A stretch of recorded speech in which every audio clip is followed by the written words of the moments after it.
Hey, it's Bill, and you're tuned into the Pennsylvania Rock Show, featuring the best unsigned rock and metal that Pennsylvania has to offer, right here on PARockshow.com, MegaRockRadio.net, 107.1 FM, St. Louis, Missouri, RooterooRadio.com, San Diego, California, AltRockRadio.ca in Mississauga, Toronto, Canada, BuildAScene.com in Leechburg, Pennsylvania, and xrpradio.co.uk in Birmingham, United Kingdom.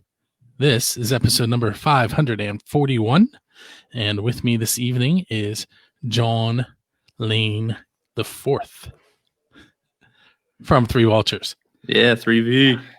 And Vulture culture.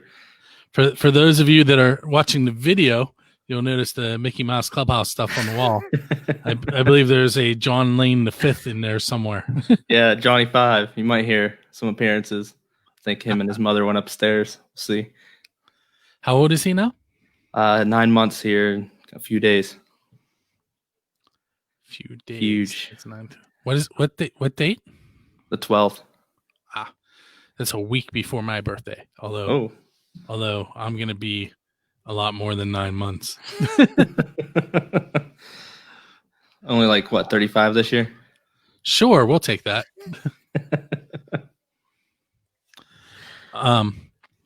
Yeah, 44. Ooh. Yeah. Still younger than John Lane the Third, though. That is true. That is true by a couple years. So anyway, sorry about that. Those of you that are watching live, my daughter was throwing me, I don't know what you would call them. She was throwing me hugs. Yeah, like I was going to say blowing me hugs, but that's, what do you do? It's not like an Air 5. Yeah. Yeah, in today's world, the elbow. Yeah. It's doing student parent teacher student conferences over Zoom today. So it's definitely a different world. Yeah, that Zoom.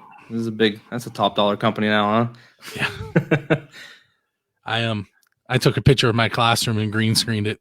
Parents thought I was in my classroom. I had to show them that I wasn't. Disappointing. But hey, I teach computers. I may as well show off that I know somewhat what I'm doing. Hey, I can vouch for that. Made a website or two that I've been a part of. Yeah. 3vultures.com. It's right down there. Boom. There you go.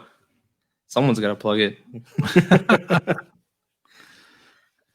You kind of took over, though. You installed a different theme and I attempted. I don't know if I've fully done that yet. I need to do some more work on that. Trying to make it look fancy. I just did a fairly large project. They're all linked together. It's on rattleclack.com, which is Rattleclack Entertainment. And then we did studios.rattleclack.com, which is the record label portion of the company. And then I did halfwheelband.com, which is one of Jazz's bands. And then I did homicideblack.com, which is another one of Jazz's bands. And Jazz owns the companies too. So if you're bored and you'd like to check out some cool music and go buy some music from Jazz's bands or bands that are on his label, go to rattleclack.com. There, we plugged another website. Or four. Yeah. Man, you have your hand on everything, don't you? Oh, I'll tell you, remind me to tell you the Spanish story off air. All right. I'm now teaching Spanish, but that's not what the story's about. Oh. Well, not entirely. Anyway.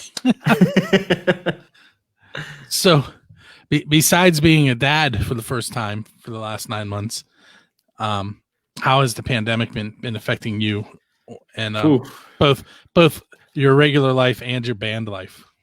Man, let's say the night before everything really shut down, we were at the Empire in Akron playing. And it was the night before my birthday as well. And I was supposed to go to a WW event the next day for my birthday. My fiance had bought me tickets. Yeah, I learned that morning. We weren't doing that. Nope. And I talked to the venue owner at the Empire that night about how he was going to go about it. And, he was basically going to hold out until they kind of said, hey, you got to be done. And then, of course, the next day, that was that cue. He talked with legal people and everything. And it was just best if you listen, I guess. Not that they could do too much, I guess. But they said, they could run your name through the dirt. So you don't want to hit those. It's with them being a smaller place, but man, it's hurting. I think a lot of people I know. I don't know too many venues that are playing. There's a couple bars, and we've been lucky and played maybe 3 or 4 times this year. 2 or 3 of them have been outdoors, so you can stay socially distanced, I guess, and wear your mask if you need be, and have fun. The little fun you're allowed to have in this 2020. I wasn't laughing at the social distancing thing. Just to be clear, for those of you watching the video, I was laughing because it popped into my head. I run a chess and checkers club at my school, and so we now have chess and checkers in the cafeteria, so that everybody can be separate and we're playing online games. So they're playing against each other, but they're like 20 feet away from each other. The chat room. I'm sure this is a big year for online gaming. I can almost guarantee that. Internet. That was nice and slow there in between March and June. Every student online. Yeah, I was teaching from my kitchen. I'd like to not do that again. Yeah. I mean, in some aspects, it's been a little bit of a blessing for me since I had my baby, in February, or Connor had the baby. I was just there for moral support, as soon as we got back, I got back off of a week off from all the chaos of birth. We pretty much were kind of in a shutdown after a couple weeks of being back. So I got to be home with him and help out at home. And on the other side, that was chaotic because I had to do work from home, conference calls, all the fun Zoom stuff. And I also had my sister here because she had a baby shortly after that. So I had 4 kids running around, well, 2 running around, 2 babies, and 2 mothers of chaos. I mean, I have 2 10-year-olds and a 12-year-old. They're a little older than the ones. But yeah, the oldest of my group is 7. So, and then a 2-year-old. Well, he was just on the brink of turning 2, and he was up my butt and wanted to watch Mickey Mouse Clubhouse in the bedroom where my office was while I was on conference calls. Luckily, I work in the field, construction field, so a lot of the GCs understood and pretty cool about it. Always ask me, how old's your kid? And I was like, I really only have 1. Just sounds like a house full. My kids would come in and sit on the other side of the camera and watch me teach and do, like, if I was doing something hands-on, they were doing it on the other side. It was a little distracting, but yeah. Hey, you get to watch Dad at work, right? That's right. Or they'd come in and slide in beside me and lay their head on my shoulder while I was teaching. Hey, everybody, this is Bria. Say hi to Bria. Right.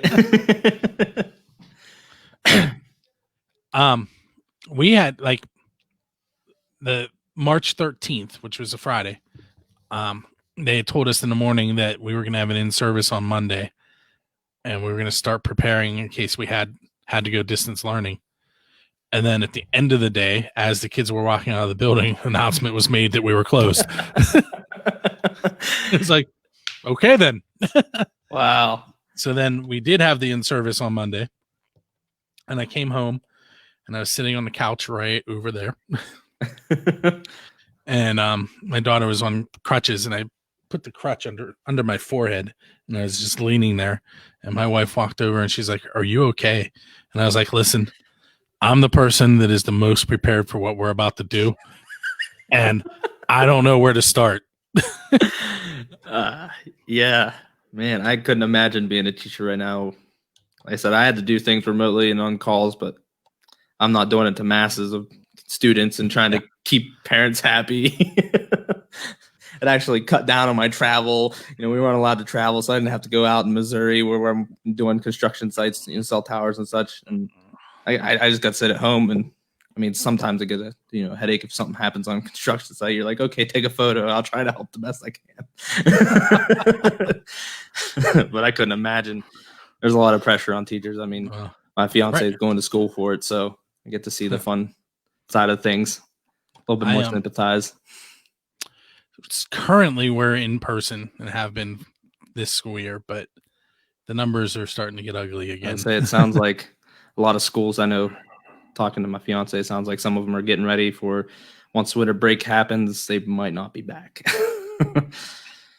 Preparing for worse, I guess, which is, I guess, nice. We can at least prepare for it this time around.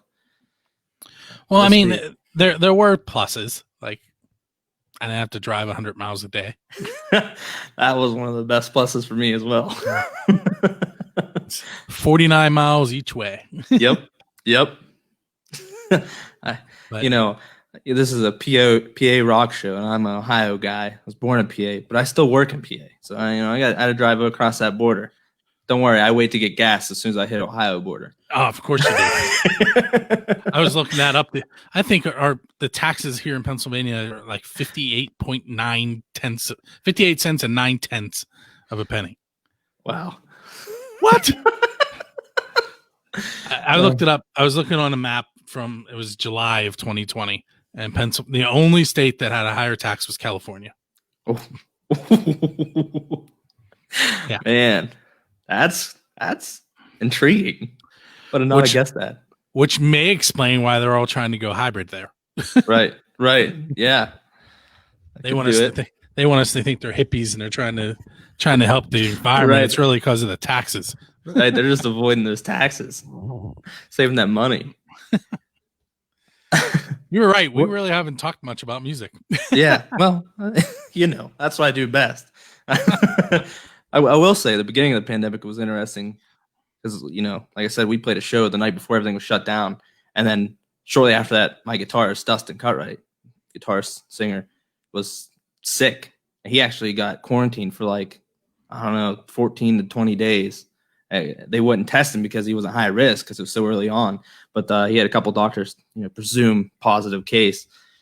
He said he just sat on his couch and he's like, that was the worst thing for me too, because getting back to moving, his body just was so sore from laying around doing nothing. So it was the worst thing was not being able to breathe. He said it was like bronchitis times 10.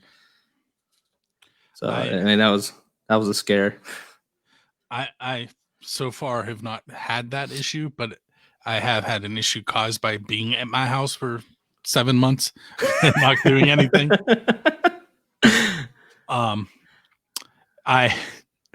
Because the kids are staying in their classrooms and the teachers have to move from classroom to classroom, which doesn't sound terrible, right?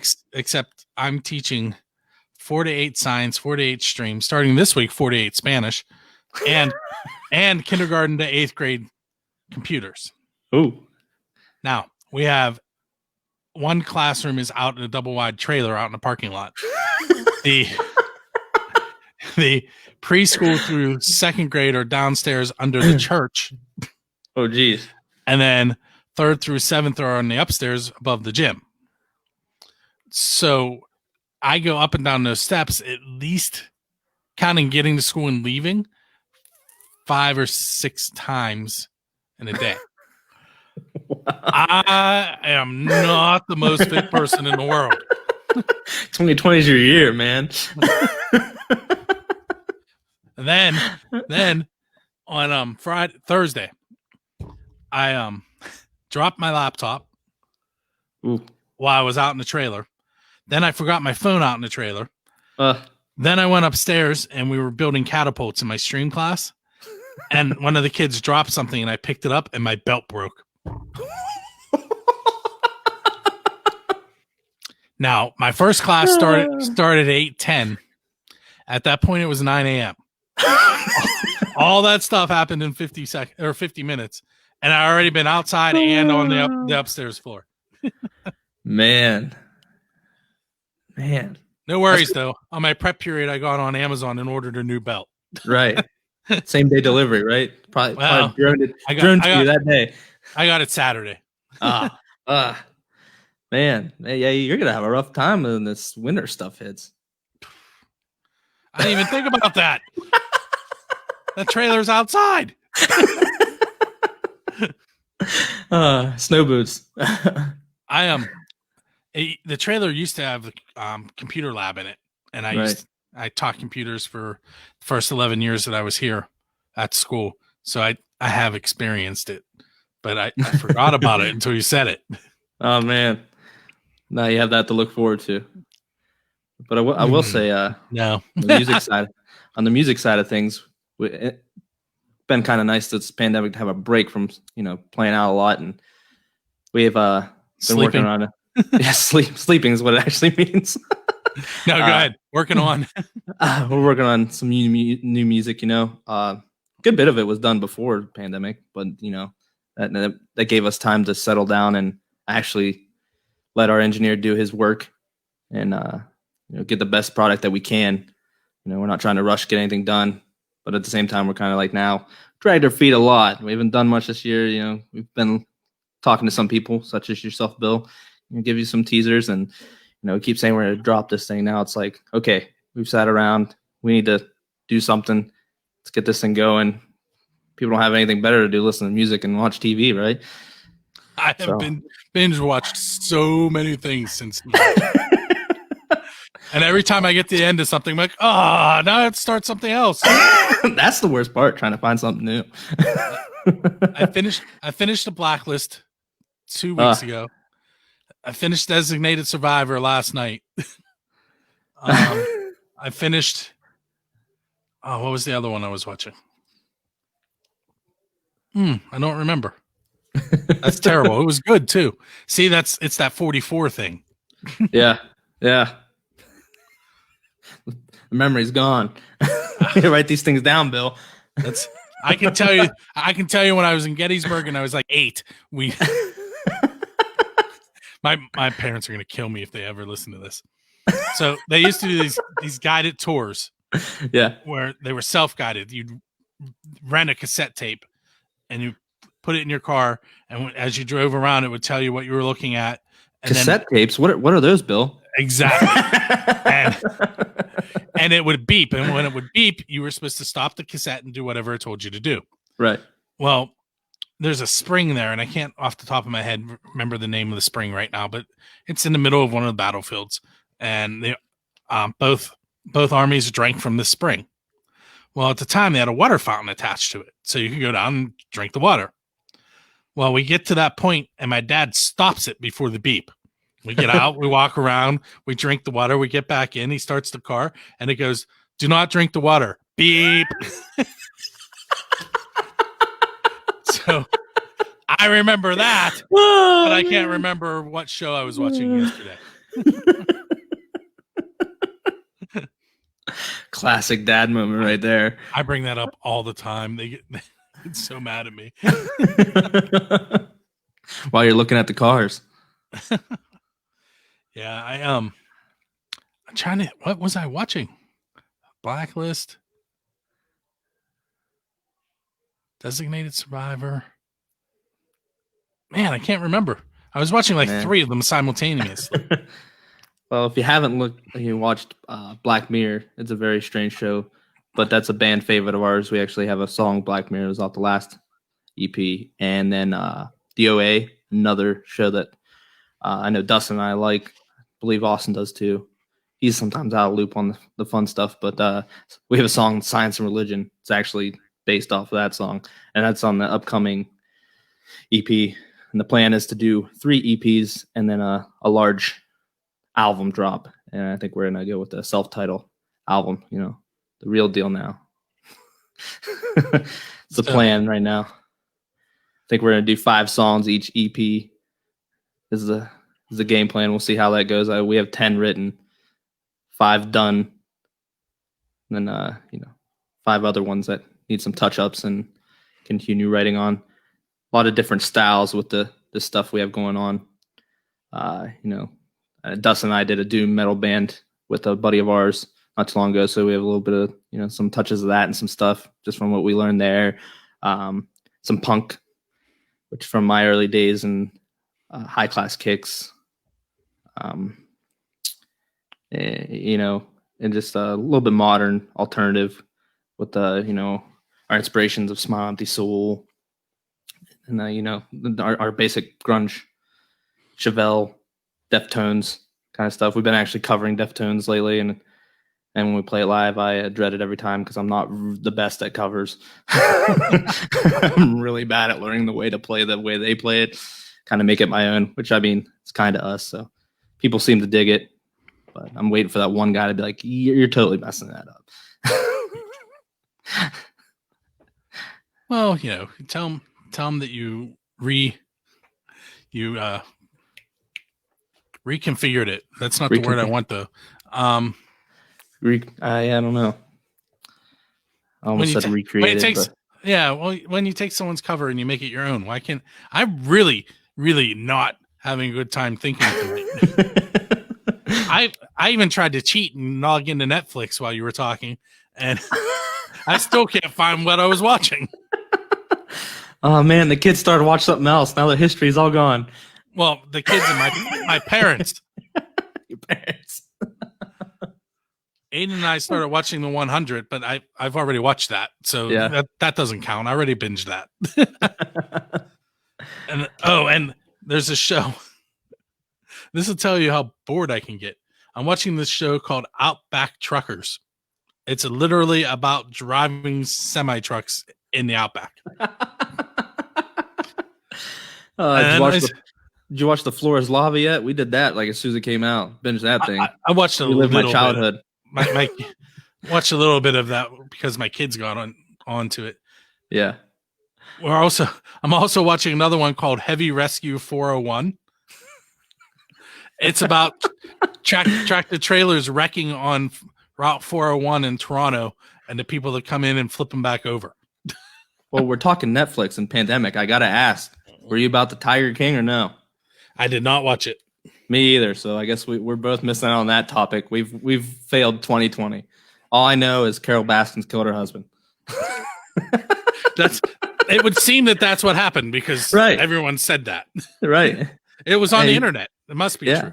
I saw it on Facebook and Twitter. Hey, she made it on Dancing with the Stars. She got a payday. That's all that matters, right? You have Netflix? I do have Netflix. Have you watched ZZ Top, little old band from Texas? I don't know if I've watched it. I think I started something on ZZ Top not too long ago. I'll have to check that one out though. You have to watch that. Yeah. I was like, when I first got Netflix, that's all I did was watch documentaries either on, wrestling or music, and then they took all the wrestling ones off because WWE decided they wanted all the money. Yep. So now I catch a couple music ones. Hulu's got a couple every now and again too, but yeah, actually interrupted my wrestling time. Raw's on. I'm gonna miss out on the Thunderdome. People on screens, Zoom call, Zoom conference wrestling. I don't know. You could be a piece of cardboard and stand. Right. They have digital screens. They're high tech. Do they now? Yeah. Melina from the band Chip and the Charge Ups. Yeah. She was on there. That. Yeah. Yeah. I saw Chip post about it. Let's see what else. Oh, have you watched Peaky Blinders on Netflix? It's on my list. A guy from work swears by that show. I've started it. I've got maybe one episode in. When all those little kids are running around at your house, don't watch that. No, don't watch it. That was the hardest part about the early pandemic too. I wanted to play some video games because that's what everyone did. I had the free version of The Last of Us on the PlayStation, and I was playing that. And zombies and gunshots don't go well with kids' bedtimes. No. But my son loved them. Well, that's Aiden's 12 now. So when he comes in and he sits down and watching something, I would not watch the Peaky Blinders with him. But some of the stuff like the 100 or the Blacklist, that stuff we can have a conversation about why you don't do those things. Right. But Peaky Blinders, that's about the Irish Mafia. I'm not explaining any of that. Like that'd be like watching Sons of Anarchy with him. Yeah. It's one thing to, Oh, The Umbrella Academy. Oh, yes. We binge watched that too. Yeah, that new season was throwing you all over the place. That's for sure. But we'll just continue talking about Netflix. How about Glow? Did you watch Glow? Oh, I love Glow. I'm so upset that they canceled it. I'm a wrestling fan, and Mark. Why can't I think of his last name? The comedian. Yeah, the guy that plays the the runner of the show. I Not can't. the younger guy, but the older guy. He's Yeah. Mark Maron. Mark Maron, comedian. I loved his TV series, and so when I saw him in something else, I was like, yeah, I'll get on this. I guess they're trying to bring it back, get someone to buy off on another season, but it was. I thought it was pretty good. I actually watched Glow when it was on TV. Well, they brought it back too, like the actual wrestling, Like and wow, Women of Wrestling. Yeah, I don't remember that one, but Yeah, but Glow, I remember it used to be on at like 11:30 at night on a Saturday, and my parents would go to the friend's house and play cards, and they had two sons. One was same age as me, and then their younger son was like a year older than my brother, and we'd go and we'd play all night. Well, then, what was the WWE show, WWF show that was on Saturday nights? Saturday night main event. That was it. So we would watch that, and then Glow would come on after it. We just watch it. So as I was watching it on Netflix, I'm like, man, I remember this. Right, that's pretty cool. That is pretty cool. That'd be a different aspect. I didn't have that glory. Founder is another thing you should watch. Founder, is that the one with the McDonald's documentary? Yes. I watched it. That was very good. That guy was mean. Right. Yeah. Yeah. Stole their idea. Stole their idea, stole their name, stole their company. Right. Yeah, I watched that with Connor, and she's like, he's just so rude. And I was like, that is the business world. I was talking to my students about respect and how to treat other people when I watched that. So it became part of my lesson. I was like, listen to what the guy that founded McDonald's did. Man. That's a whole different story than that Sam Walton of Walmart. Scrolling through. What else here?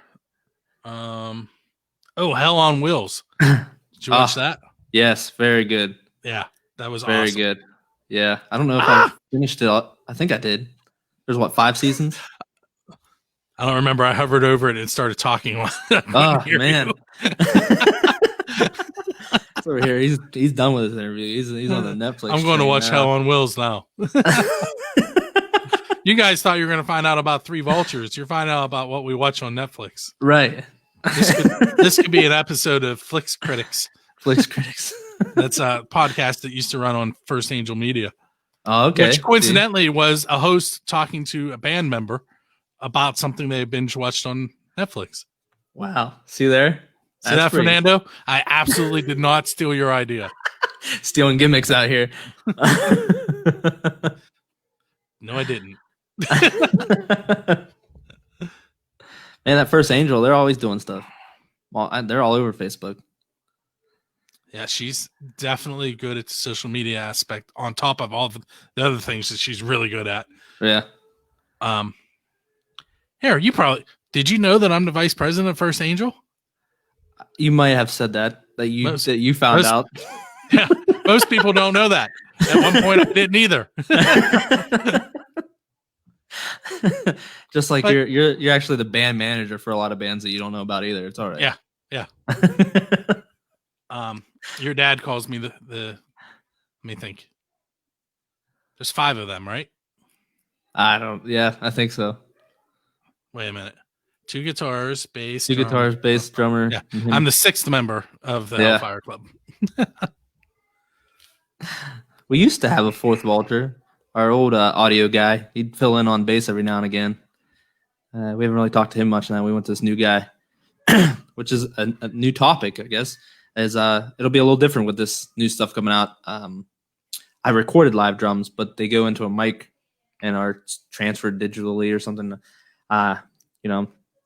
Old school me is not a huge fan of that. I like the live acoustic sound. But they're selling me on it.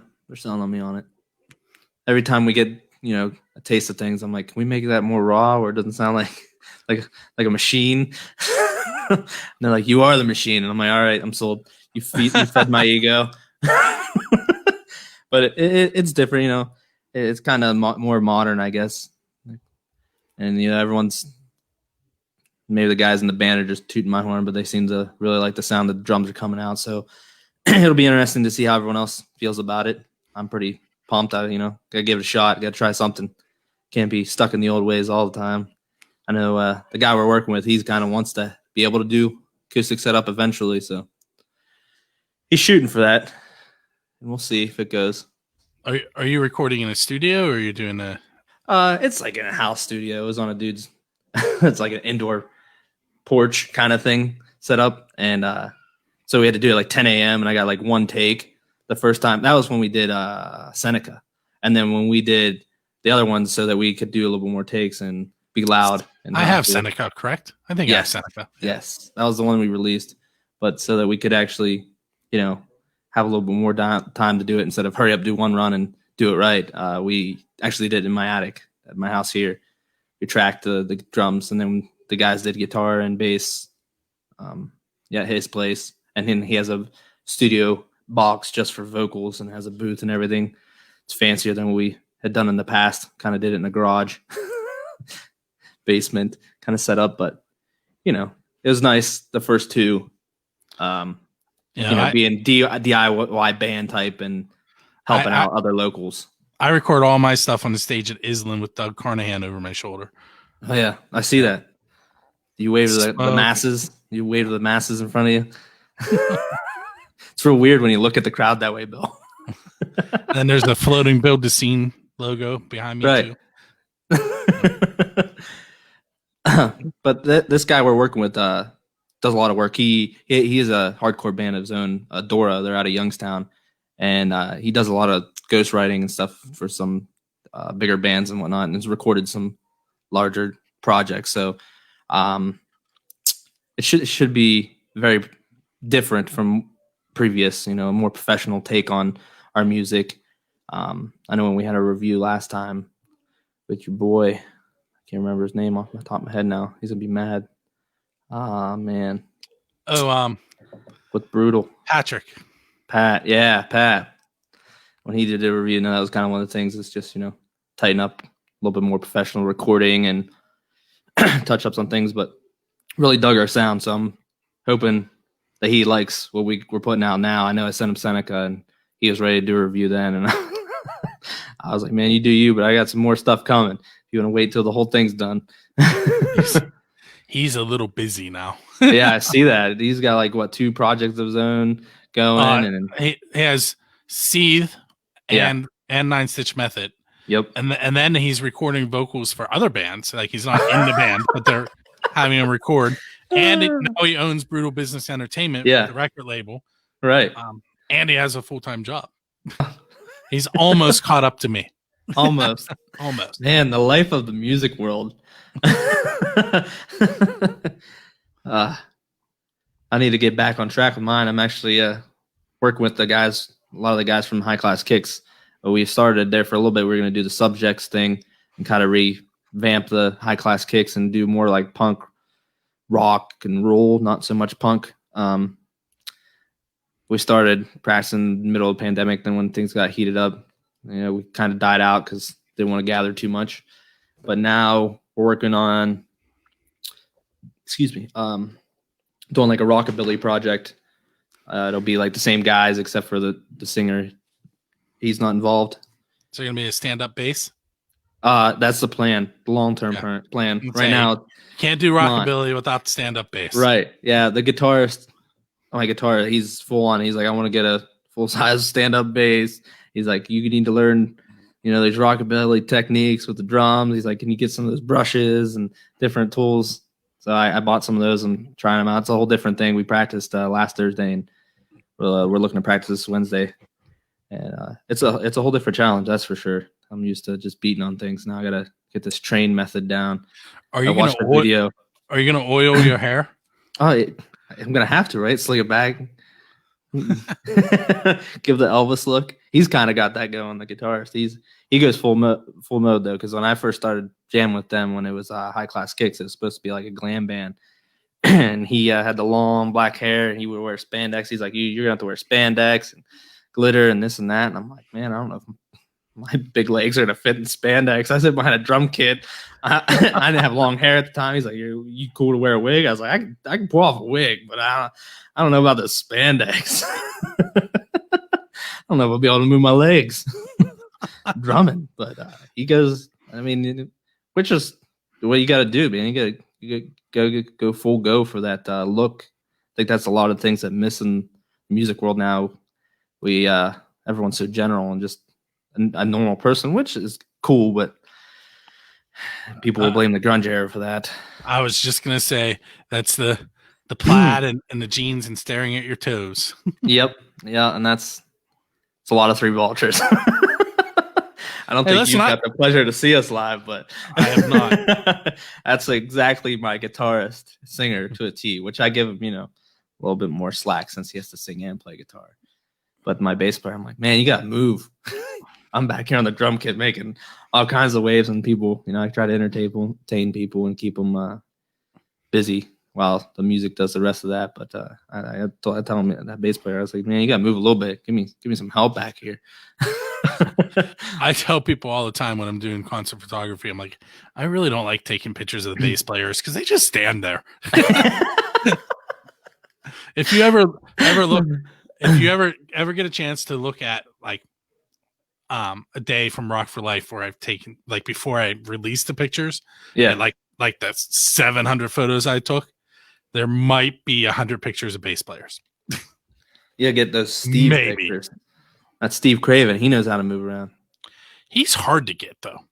that's because when he's not moving around, he's turning around. He's looking at someone else, messing with them. I'm sure it's never a light moment around them guys.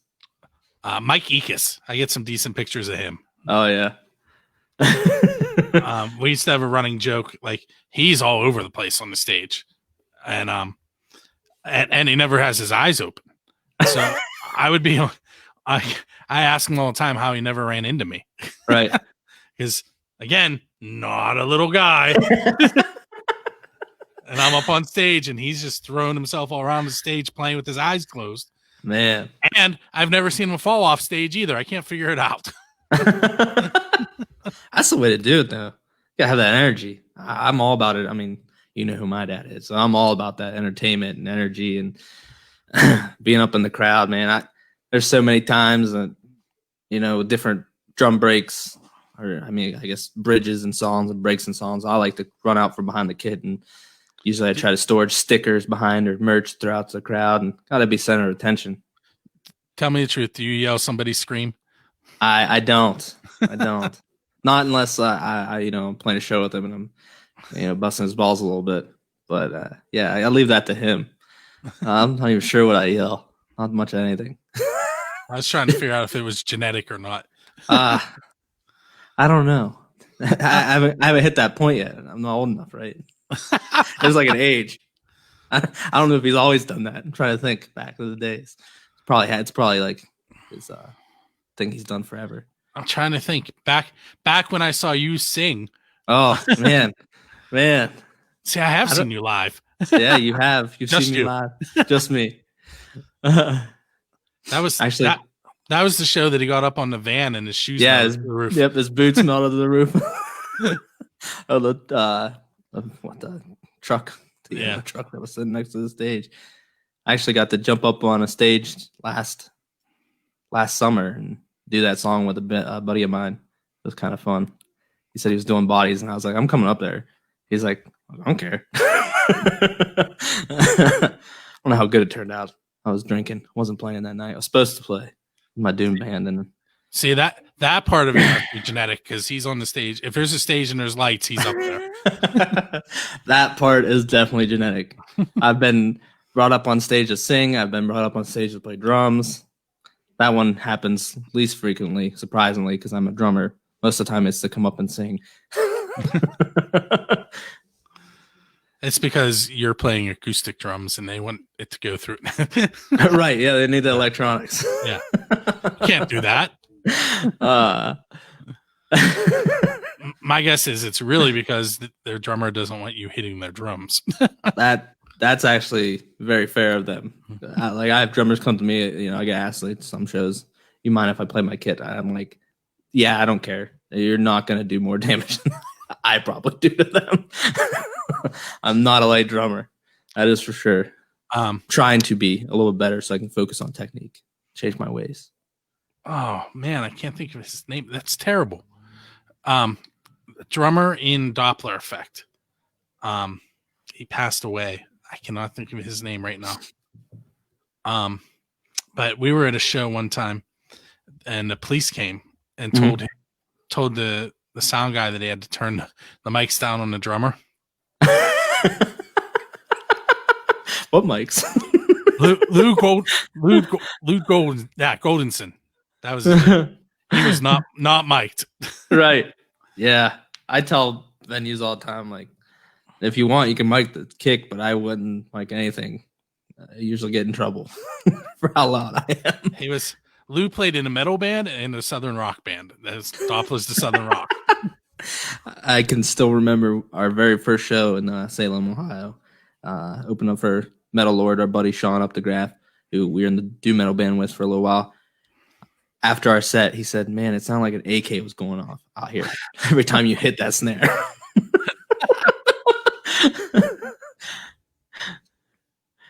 That was really early stages where we were full on grunge then. We were covering Nirvana, so I was just beating the piss out of things. You see, that's what's next. You're gonna have to start a band that you front. That front, yeah. I mean, I've gone longer than the old man has, so it's pretty impressive. As a drummer, yeah.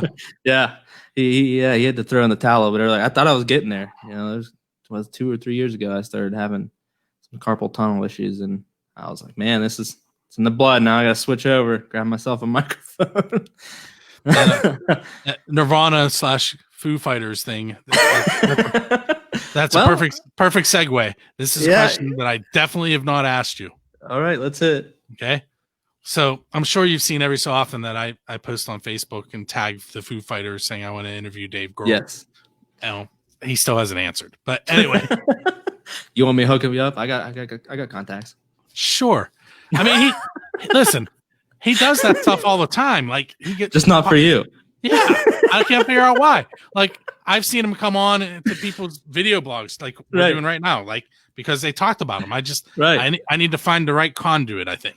Right. But he just did that recently, that song with that little girl or something, that drummer. Yeah. But anyway, so no matter what I start watching on YouTube, I could start watching videos about grass growing, and by the end of the night, I'm watching Dave Grohl videos. Hey, nothing wrong with that. No matter what, like, I'll start with something, and then I just let it autoplay. And in the end, I'm watching the Foo Fighters, and they're pulling people up on stage that are out there with signs. I want to play this with you. Right? So the question is, who's your Dave Grohl? Who's my Dave Grohl? So who would you want to go up on stage with? And play drums for them? Yeah. Is that what it is? Man. That is tough. Clearly you won't be able to outdo Kiss Guy. If you haven't watched that video, you have to pull that up. I will have to pull it up because I'm not sure if I watched it. Foo Fighters and the Kiss Guy. Okay. Man, who would that be? I mean, right off the bat, I had to say, at the top dog level, I had to pick Black Label Society just because I'm such a big Zakk Wylde fanatic. Would you have to wear a kilt? I wouldn't say no. That's for sure. So that brings us full circle. Jazz Byers wears a kilt when he plays the drums. Oh man, that's probably smart. I'm over here wearing cargo shorts. Air conditioning. I go to the next level. That kilt, free air. No restrictions on the leg movement. I mean, There's a bass drum in the way. Right. Exactly. I actually bring up Dave Grohl. I did play at a piano rock band where the front man pianist was a drummer himself. So, and that was like one of the first bands I was part of and did things with. And that's what I always told him. I said, "You're Dave Grohl in this situation, and he's a perfectionist, like super classical music perfectionist." I'm like, "You don't want me to drum for you? That's not, not what you want to happen here." But so that was fun. I started on. So I try to keep different varieties of music and learn different technique. Usually just beat on things. Can you imagine being in that situation that Taylor Hawkins is in? No, not at all. Not at all. And then be Taylor Hawkins and put out your own solo EP because he's a phenomenal singer on top of everything. I watched them live, one of the best shows I've ever been to, and they did some covers and they did Under Pressure and he was singing while playing, and I was like, man, killing it. I'm trying to remember the name of his Taylor's band. He has a covers band that he plays in. Oh yeah, I can't remember it. I know the Foo Fighters are famous for doing that too. They'll jump on random bars with some unknown name and play covers. I'm Googling it. Taylor Hawkins band. Let's see. That didn't help. He's from Laguna Beach, California, though. Oh. What's this? Taylor Hawkins and the Coattail Riders. Man, that is a perfect name. Okay, then. Hey, hold on. We're going to TaylorHawkins.com. Let's see what we can find out. We're all over the place. Let's see. Yeah. I don't know if you watch The Voice very much, but I actually have a general contractor I work with. His daughter's on there. It was kind of cool. My fiance's in love with watching The Voice, and I was like, that's Jimmy Hall. All right, so TaylorHawkins.com takes you to Taylor Hawkins and the Coattail Riders. Okay. See? But I could have swore he was in a band that was like a play on the name of a car. Yeah, I think that was his album they released, I thought. I don't remember now. New album, Get the Money Out Now. That's what it says on the website. Range Rover was a song. It was Range Rover, the B word. Was the name of one of those songs. There it is. Chevy Metal. Chevy Metal. Oh, Chevy Metal. Oh, see? Yeah, you know more than I know. I honestly would love to talk to those guys. I mean, I'm all for that. I'd listen to that. Hey, make it happen. All right, I'll push for it. I'll push for it. See what I can do.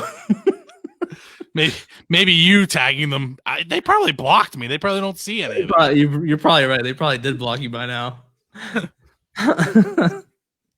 I can't believe his band is Taylor Hawkins and the Coattail Riders. That came up on Spotify too when I started looking up Taylor Hawkins. Yeah. For the record, he's not riding anybody's coattails. Right. That man can sing and he can play. Right. Yeah, I mean, he's still funny though. Yes, very funny. Yeah. Man, the Foo Fighters in general, like that's just a band of talent. Here we'll stick with music questions. We'll confuse people that listen to us talk. Right. So recently, Gene Simmons said that the rock music scene is dead. The music business. Agree or disagree? Well, he's still alive, right? So it's got to be alive. He is. Although he just sold his $22 million home. Right. He was probably hurting, pandemic. Well, people probably aren't buying the Kiss coffins. Right. Yeah. Yeah. I would disagree, though. I mean, it's a new era of things. There's a lot of change. There's different looks to it. And if anything, I think it's gonna, rise up. Everything works in circles with things, different flows and trends. I think live, especially after a pandemic and not being able to go to concerts and everything. Once that's a plug again, I'm hoping, and I would like to think that people are going to jump all over that, and hopefully they jump for the underground guys, not just as top dogs. I think the music business that he knows is dead. Oh yeah, 100%. I don't think it's something you throw your hat in that you can do full time right off the bat, and even at a pretty big level, you're gonna still have to be aware of Plan B. I know some people will disagree with me; they say you have to go all in or nothing, but well, back in the 70s, they looked for bands that they could turn into something. Right. Like, okay, these guys have it, and then they take it and they mold it. Well, now because of the way that the business is running, they look for people that are already doing it and try to make money off of that. Right. And that's really that's technology failing humanity. Oh, yeah. Means nothing to you, but that's a poem I wrote. Oh, nice. I mean, I like the ring of it because that's absolutely true. Especially you said, they want people that are established that can make them money, but they didn't provide much for them. I guess maybe a bigger platform, but in today's technology, if you're buying into that, that's something else. You just got to put that hard work in there and do it yourself. And for those of you that are complaining about going to concerts and tickets being so expensive, it's because that's where the bands are making their money now. They don't make it from selling the music. So yeah, I mean, even merch half the time, venues get a percentage or someone gets a percentage of it, and it's just crazy. Well, and that's the same thing with the tickets. Right? You're paying the ticket broker. You're paying but merch and tickets. Whereas it used to be that they got the money, from selling. Right. These locals, you don't have to deal with that, but it's crazy how hard you have to sell someone on $10, $15 to come see 3 or 4 bands. But they'll go see that one band for $50, $60. But or hundreds. I do the same thing, so or hundreds. Yeah, I don't go too far much over that. I can see my dude Zach Wild for under $100, and usually he has 3 or 4 bands with him too. So I don't go too much higher than that, but I don't remember what I paid for. Well, what my brother paid for the tickets to the last concert we went to. That's terrible. Mostly because he paid it and I was supposed to pay him back. And whoops. Now, I'm good at doing that. Jumping on with people going to a show. That is probably more out of my price range. Well, this will give you an idea how long ago it was too. It was Def Leppard and Poison. Ooh. Well, that might not have been a lot long ago. That was a tour 2 years ago. Wow. It was wow. It was before my kids were born. Wow. So, I mean, it was just like 4 or 5, maybe 6 years ago. I saw Styx in Kansas. So you saw Styx and Kansas or Styx in Kansas? No, I'm and Kansas, not in Kansas. I'm trying to think weird combinations that I saw. How about it won't sound weird until I tell the whole story, but I saw Kiss and Aerosmith together. Mm-hmm. And they were taking turns headlining every other show. Aerosmith was touring on their Honking on Bobo blues album. It was bad. Wow.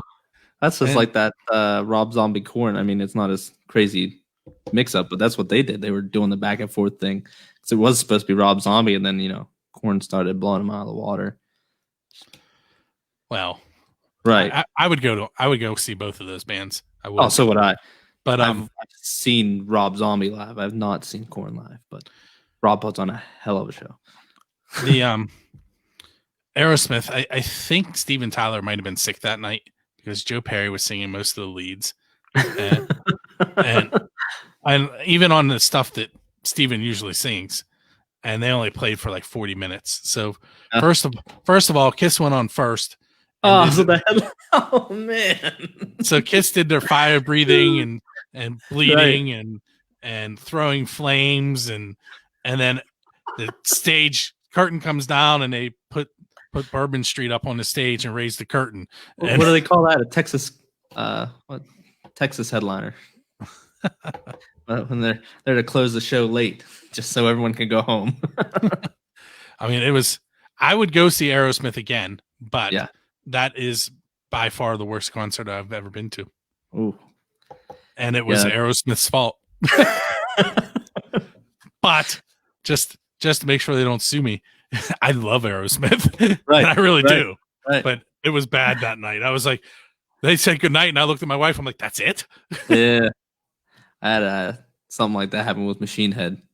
Rob was sick, sore throat, and he played, they were 15, 20 minutes into the show, and he's like, I can't go anymore. And we were just like all standing there awkwardly. He got off stage, he apologized, broke down. But they did refund the tickets or let us go again. So then we got the full hour experience after that. So we got an hour and 20 minutes for the same price. I took my little brother. We were moshing the whole time. And then when he was like, well, I'm done. And we were like, everyone's like, you can keep going. You don't have to sing. We'll just jam. It's all right. This will give you an idea of how much I was upset by that Aerosmith concert. I was at Star Lake for Motley Crue Carnival of Sins, and it was the week of Katrina. Ooh. So it stormed. You've been to Star Lake, right? Yeah. I don't know what they call it now. Post Key Bank, post Bank, something pavilion. It's always Star Lake. It rained so hard that there's that walk, like when you get down to the bottom of the lawn, there's that retaining wall, and it goes down to the sidewalk. It flooded. When we left, we were wading through water hip high, and there was garbage floating by us. Oh, nice. And that wasn't the worst concert I've ever been to. Aerosmith was. Boy, man, you might want to, go back and talk about how you liked Aerosmith again. That Carnival is a Carnival of Sins tour. Have you ever seen Motley Crue live? Yes, on their final tour. I don't know if it was anything like what I saw that night, but there were monitors all over the place and like people exploding. And at one point, this woman on stilts with a hoop dress came out, and a midget walked out from under her dress and gave Vince Neil a guitar. I mean, it was weird. Right. And Aerosmith was still worse. Honestly, I really enjoyed it. Once I got over all the stuff that was going on around the stage, and just tuned into the music, I enjoyed that show. But I got lucky when I saw him. It was with Alice Cooper, and man, I got a show. It was at Salt Lake, and Tommy Lee's drum kit did the like snake thing, but it upside down, spun around and stuff. So it was really neat to see. When are you going to do that? Oh well. When I engineer it, because I ain't paying nobody that much money. That is what your degree's in, right? Yeah, civil. I can make some things not move, so I might have to get some mechanical dudes to help me with the moving part. That's your new STEM assignment. STEM assignment. Hey, for Halloween we made a candy shoot. So granted, it was just a piece of PVC pipe. My students made catapults out of popsicle sticks, rubber bands, and a spoon. Right. I like that. And then my principal came in unannounced to observe me for 5 minutes while we're launching kidney beans across the room. She walked in. I said, "You're really going to do this now?" Right. And she goes, "Yes." Yes. Okay. Oh man. But yeah, you can't go in circles though, or do this. You have to come up with something different so you don't something different. Yeah, I'll have to think of something. Maybe I'll make like a huge kit where it just spin the different kits or something. It goes upside down. You fall out and land in the next one. And then... yeah. I don't know if you know, I'm not too keen on the heights thing. And then I went into the telecom business too. So, I saw Motley Crue twice. The second time I saw him with Kiss. Oh, and my wife she'll listen to some classic rock. Yeah, and like she likes Hinder She likes Nickelback, but she's more. I know. I saw that smile. I was waiting for the comment. I can't hate on Nickelback. Hey, Creed, man. Mark Tremonti. But she's more like into country. Right. And I convinced her she's going to every Kiss concert I've gone to. Mm-hmm. And I convinced her that we were going to Kiss Motley Crue. And Motley Crue played, and she turned to me and she goes, "We're never seeing this band again." Not a fan of Motley Crue. Well, when Dirt came out, I had my fiance watch that, and she's like, "I didn't realize how much I liked their stuff." She was on like a Motley Crue kick for like the next month or two, and I was like, "Can we stop playing Motley Crue? Like, there are other bands. I'll show them to you." See, we're back to Netflix again. See, see. Here's my thing about Dirt. I think it's a lie. Oh, it's probably I don't think it showed anything near what really happened. That's probably fair. I mean, if you read any of their books, I think they probably downgraded it so that they could actually show it. Right. You gotta have viewers. I watched that twice. I think we watched it twice as well. It was very interesting for someone my age to watch because there were some, there's crazy events I wasn't fully aware of, like the drugs and the abuse. I knew, but the whole thing with I just went blank, the lead singer and everything, the car accident. Oh yeah, with that was, what was his name? Dizzy. Yeah, Dizzy something from Hanoi Rocks. Yeah, I can't think of his name, but look, I can remember that. Can't remember what I did yesterday. Right. But yeah, that was interesting to see. I mean, I know of the Krabby era, but yeah, they kind of glazed over that, didn't they? Yeah, they did real quick. And they definitely did things not in correct order. Yeah. Like Doc McGee was there, definitely not there at that time. But hey, MGK, right? Listen, a couple months ago, I was driving home. I don't even know from where, and one of his songs came on, and it was playing for a little bit, and I'm like, "What is this?" And on my radio, on the LED screen, it'll tell you what's playing, and it popped up, and I was like, "Yep, enough of that." Enough of that. Cleveland zone. Not my thing. Not my thing at all. Yeah, I can't say I like too much of his stuff. Not that I've listened to a lot of it, but hey, he's doing rock music or something now. So more power to him. He's making more money than I am. That's true. But let's see. I'm gonna have so much editing to do. So much. If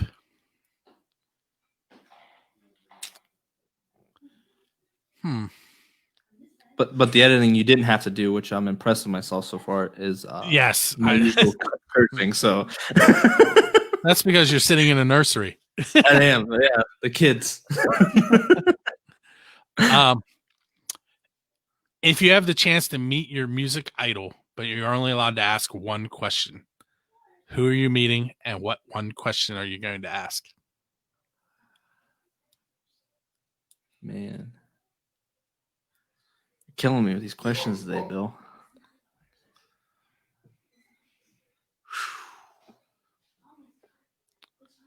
By the way, with your hair like that and the beard, you kind of look like the Celtic warrior. It's not red, but I'll take that. That's all right. I'll take that. Ah, man. That's a WWE reference for anybody that didn't get it. Yeah. Sheamus. Yeah. I mean, I'm gonna have to go with. Man, that's tough because I'm such a drummer now. With Zach Wild, and then I'd probably just have to ask him how nerve-wracking it was to try out for Ozzy to fill in those big shoes. I mean, I'm sure that story's been covered a million times, but why can't I? What's the wrestler that was playing? He'd play the guitar and the Honky Tonk Man or Elias? Yeah, Elias.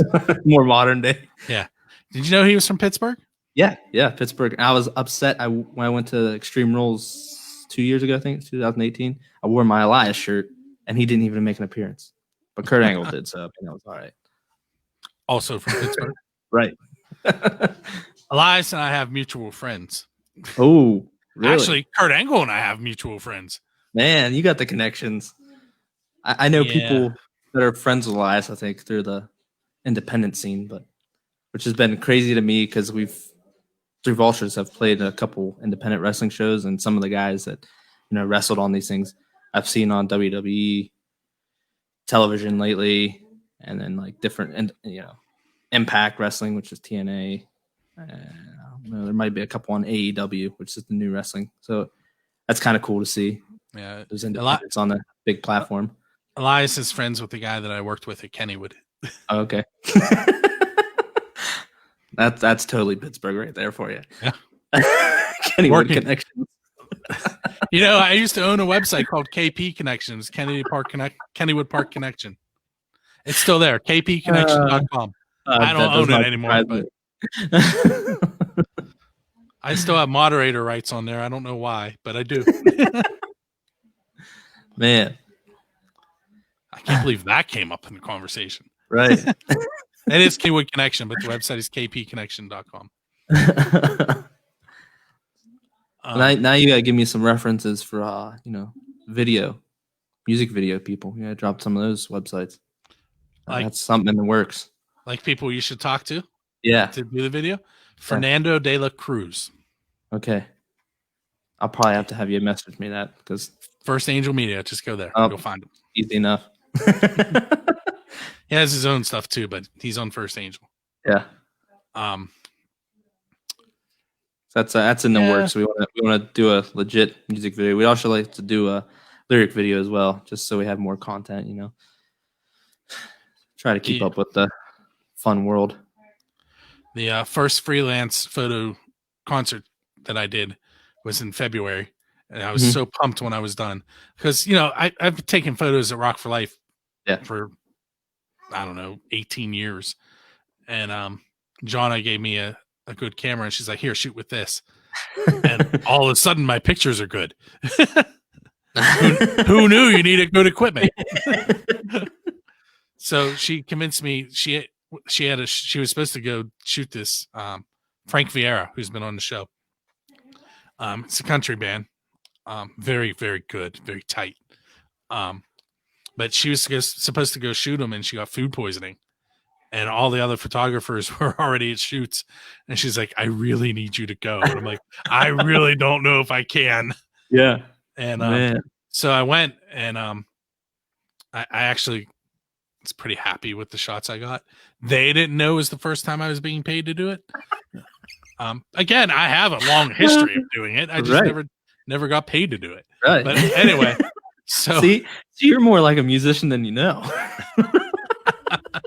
So anyway, so Fernando was there shooting video also, which was what ultimately convinced me to go because he does photography. Right. I was like, "Hey, there's someone there that can help me." It's very hard to take photos when someone is doing videography. Oh, I'm sure. Because he was all over the place. Like, "That's a great shot. Fernando's in it." That's the only way to do it, though. You gotta get up there and get those good shots. I took a picture of him taking a selfie of himself taking a picture or taking a video. I was like, "Really?" Jeez. But yeah, I'll see if I can't find that video that he did that night, and I'll send it to you so you can see it. Yeah. But yeah, him, Crawfo Productions. Mm-hmm. It's like Crawford without the RD. Okay. Those are the two that I would look at from this area. Okay, cool. Yeah, I'll definitely have to do that because we've only had no luck, pretty much. We had one person that was kind of interested, but he did mostly rap videos, and they were like 2-minute songs. And our bass player found this guy, and he sent him a song. I was like, "You guys' stuff is too long."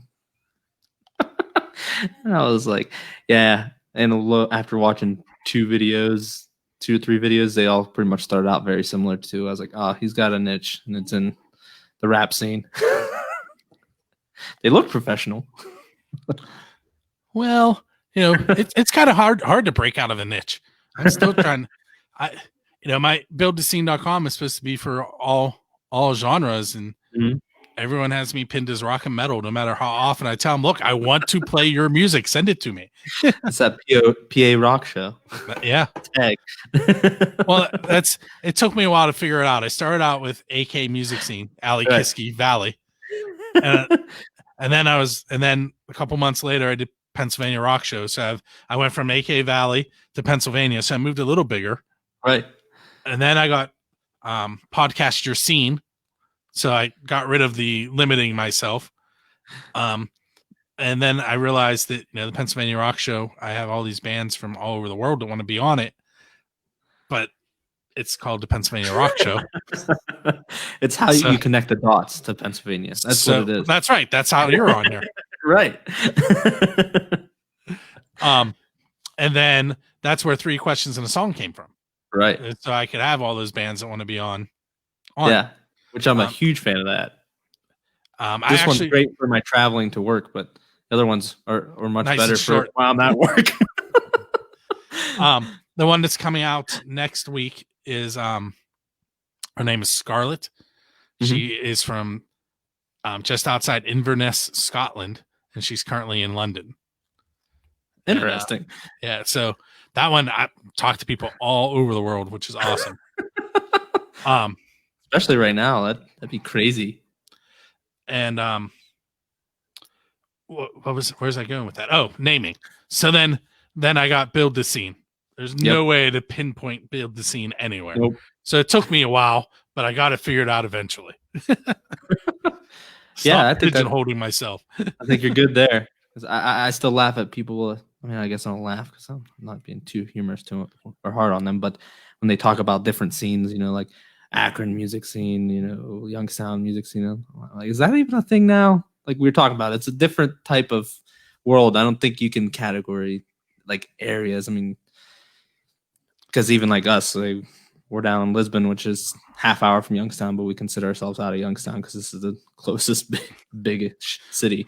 Well, that's like me saying I'm from Pittsburgh. Right. You've been here. This is not Pittsburgh. It is not Pittsburgh. It almost feels like it sometimes we're on those hills. I had a friend who grew up in Indiana. And I met him working at Cedar Point because what amusement park did you not work at, Bill? Just those two, Cedar Point and Kennywood.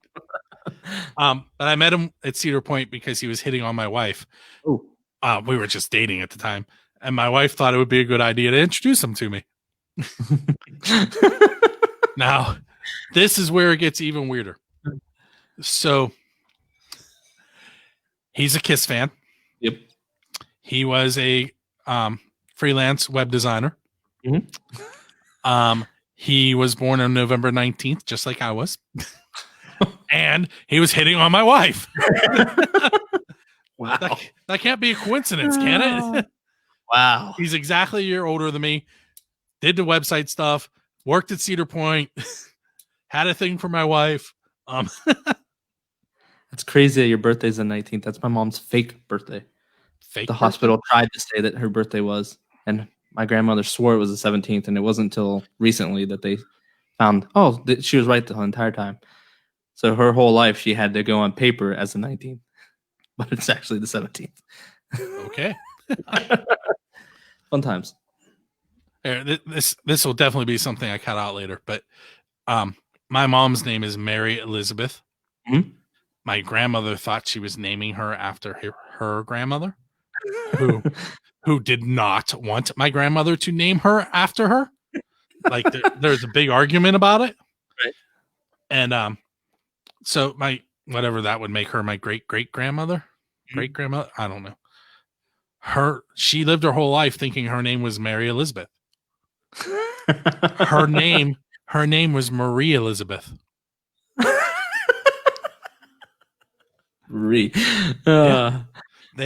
They figured it out after she died, and they found her birth certificate. So she was mad that my mom was named after her. My mom really wasn't named after her. That's funny. That is funny. Here, I'll give you some more humor with my mom's name. So everybody calls her Betty, short for Elizabeth. Okay. Okay. So when my brother and I were younger and we were first allowed to stay home during the summer when she was at work, like, so, we were, I don't know, 12, 13. He's 5 years younger than me. But people would call and ask for Mary, and we tell them that she didn't live there. we didn't know. Right. It was Mary. I got this mom lady running around, but I don't know who Mary is. Still to this day, when somebody calls her Mary, I'll go, who? And they're like, right. Her mom. Oh, yeah, right. I mean, that's, like my students all the time, they're like, your name on your ID says William, but everybody calls you Bill. What's your name? I'm like, it's William. Right. Like, well, why do they call you Bill? I'm like, because I don't like William. And right. Like, well, where's the B come from? I'm like, I don't know. I have a coworker. His name's William, and they call him Will or Robbie. I'm Robbie? like, what? Yeah, Robbie. Like, you don't get called Bobby, like, or Bill. Yeah, I don't know. Well, his middle name, I think, is Robert. So I guess that's where all that comes from. But I just call him Willie Billy. Really get him mad. Yeah, I was Billy growing up. Yeah.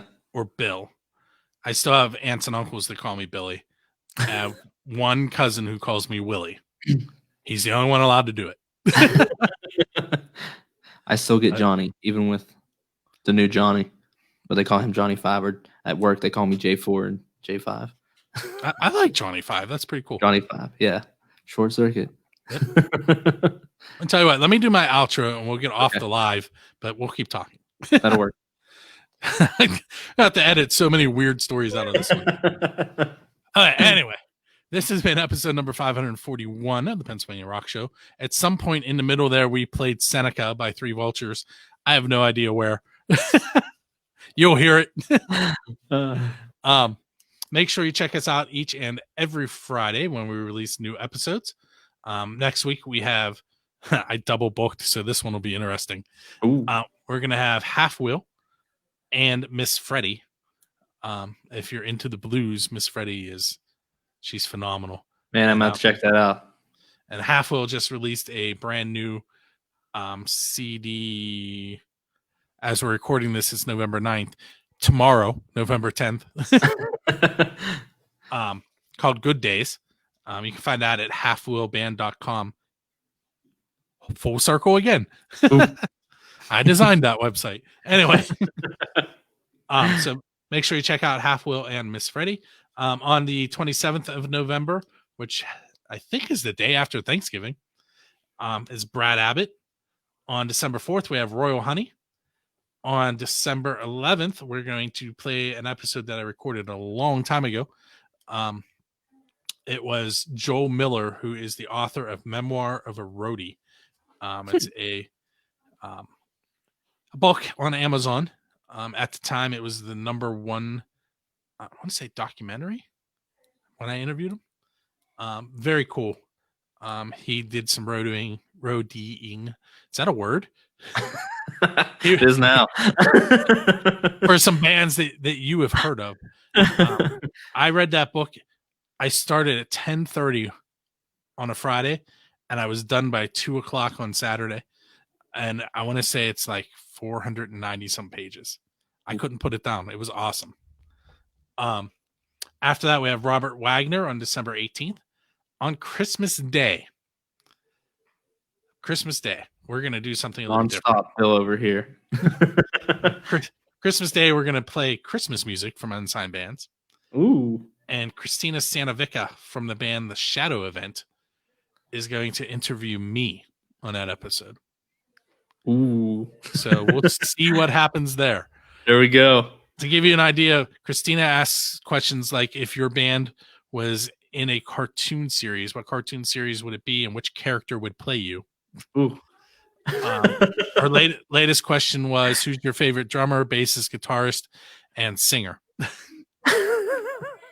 So we'll see we'll see where this goes. I'm a little scared. Um, on January 1st, Parabellum. It's Terry Blair and company. After the Fall on January 8th. They just recently released their new SA EP. We're going to follow up with their label mates, Corners of Sanctuary, on the 15th, who also just released an EP, but I can't remember the name of that one. Sorry, guys. And then I have the Rust Project scheduled for January 22nd. So those are the upcoming shows. If you're tuned in and you would like to be a guest on the show, you can find me on Facebook, facebook.com/buildthescene, or you can send me an email at bill@buildthescene.com. Hey, so we are going to head on out. This is where you get confused, because what you're going to hear now is a little bit of music from the best unsigned rock and metal that Pennsylvania has to offer. And then you're going to hear John Lane III do our outro. So, different person. John, thanks for coming on. Anytime. And hang out for a little bit. I'm going to tell you that Spanish story. For sure. All right. So we'll catch you next week.